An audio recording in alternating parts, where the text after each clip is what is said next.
एखादा कुशाग्र बुद्धिवान माळी ज्याप्रमाणे त्याच्याकडे विविध रंगाची फुलं असतात, परंतु कुशल माळी तोच असतो की जो विविध फुलांमधून सुद्धा चांगल्या प्रकारची फुलं निवडून सुंदर अशी माळ तयार करत असतो.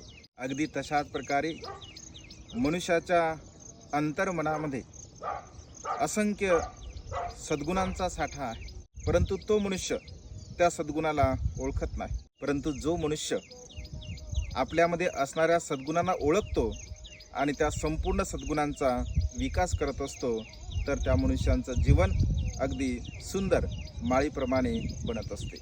अगदी फुलापासून हे शिकण्यासारखं अत्यंत महत्त्वपूर्ण असा सिद्धांत आहे. आपण सुद्धा याला समजून घ्यावं, जाणावं आणि आपलं जीवन सुखपूर्वक अगदी फुलाप्रमाणे फुलवण्याचा प्रयत्न करावा. नमो बुद्धाय. जय भीम.